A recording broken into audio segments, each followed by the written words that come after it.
अस्सलाम वालेकुम क्लास।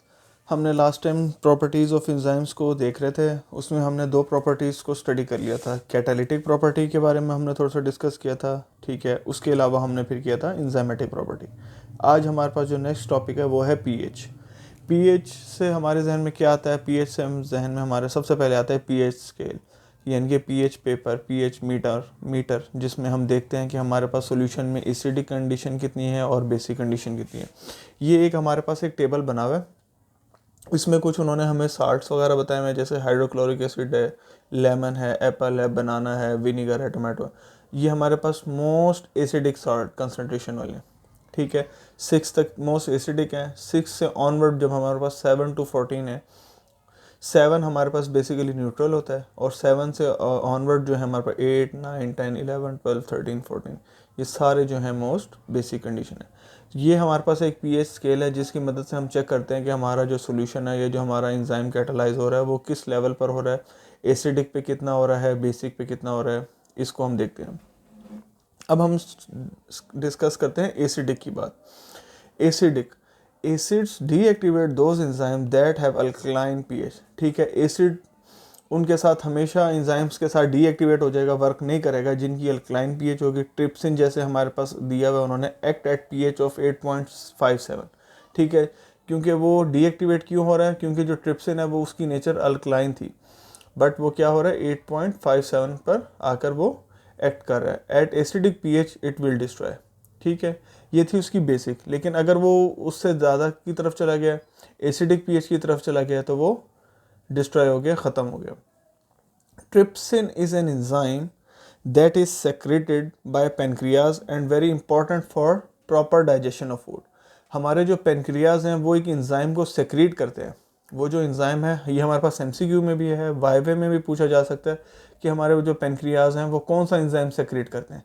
तो वो एंजाइम है ट्रिप्सिन, ठीक है। वो क्या कर रहा होता है? अगर वो सेक्रेट हो रहा होगा तो वो किस में मदद करेगा? वो हमारी जो भी हम डाइजेशन कर रहे हैं, खाने के लिए कोई भी चीज़ ले रहे हैं, तो हमारी प्रॉपर डाइजेशन में वो हेल्प आउट करेगा ट्रिप्सिन एंजाइम। तो इसको आप ट्रिप्सिन को आप अंडरलाइन कर सकते हैं। वाइवा के पॉइंट ऑफ व्यू से भी बहुत इंपॉर्टेंट है, एमसीक्यू के पॉइंट ऑफ व्यू से भी बहुत इंपॉर्टेंट है कि हमारे पेनक्रियाज में कौन सा एंजाइम है जो हमारी डाइजेशन को हेल्प आउट करता है, तो वो है ट्रिप्सिन। नेक्स्ट हमारे पास आगे basis. Basis deactivate the enzyme that act as acidic pH, ठीक है। बेसिस डीएक्टिवेट कर देंगे एंजाइम को अगर उसकी पीएच एसिडिक होगी। डेफिनेट सी बात है, उसमें जब वो डीएक्टिवेट हो रहा था क्योंकि वो अल्कलाइन की तरफ जा रहा था। इसमें जब वो अल्कलाइन यानी कि एसिड क्यों डीएक्टिवेट हो रहा है? जब वो बेस की तरफ जा रहा है। 8.57 हमारे पास बेस थी, तो इसी तरह जो बेस है हमारे पास, हमें पता है बेस हमारे पास 8 से ऑनवर्ड है। मोस्ट बेसिक सोल्यूशन जो है हमारे पास 8 से 14 तक है। तो बेस क्यों डीएक्टिवेट होगी? जब उसकी कंसंट्रेशन एसिडिक हो जाएगी। एग्जाम्पल में हमारे पास क्या आ रहा है? Pepsin act as acidic pH, ठीक है। जैसे पेप्सिन हमें पता है एसिडिक पीएच पे काम करता है 1 से 2 पे, जैसे हमारे पास इस टेबल में दिया हुआ है। बट क्या होगा at alkaline pH? It will destroy, definite सी बात है। लेकिन अगर वो अल्कलाइन की तरफ चला जाएगा, एसिडिक को छोड़ के अल्कलाइन की तरफ चला जाएगा, तो वो अपने आप को डिस्ट्रॉय कर लेगा। अच्छा जी, इसमें नेक्स्ट और लास्ट प्रॉपर्टी जो हमारी है वो है टेम्परेचर। टेम्परेचर का क्या रोल है?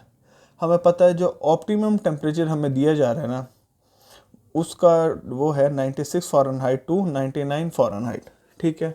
लेकिन जो हमें optimum temperature of enzymatic activity के लिए इज़ रिगार्ड बिटवीन, जो हमें एंजाइम एक्टिविटी के लिए ज़रूरत है, वो 35 डिग्री सेंटीग्रेड से 40 डिग्री सेंटीग्रेड तक होना चाहिए, 35 to 40, ठीक है। 35 to 40 तक होगा तो हमारा जो एंजाइम है मोस्ट एक्टिव होगा। अगर इससे ऊपर जाएगा, जैसे हमने कहा था ना, एज द टेम्परेचर इंक्रीजेज या as the enzyme concentration increases it will decrease. तो इसी तरह अगर 40 से ज़्यादा उसकी कंसनट्रेशन हम बढ़ा देंगे तो वो डिक्रीज की तरफ चला जाएगा। अब हमारे पास इसमें टेबल दिया हुआ है। 0 डिग्री सेंटीग्रेड पर वो बिल्कुल इनएक्टिव था क्योंकि उस पर वर्किंग स्टार्ट ही नहीं हुई। लेकिन जैसे आपने टेम्परेचर देना स्टार्ट किया 10 degree centigrade to 20 degree centigrade, तो वो क्या हुआ? थोड़ा बहुत स्टार्ट होना शुरू हो गया, वेरी लिटल एक्टिव हो गया।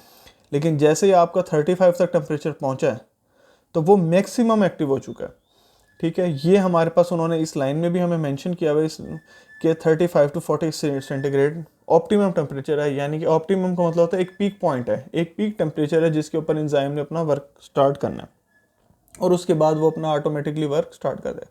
लेकिन जैसे ही 40 क्रॉस करेगा 50 के राउंड अबाउट पहुंचेगा तो उसकी एक्टिविटी जो मैक्सिमम एक्टिव हो रही थी वो आहिस्ता आहिस्ता डीएक्टिव की तरफ चली जाएगी, यानी कि वो इनएक्टिव हो जाएगी 50 डिग्री सेंटीग्रेड पर।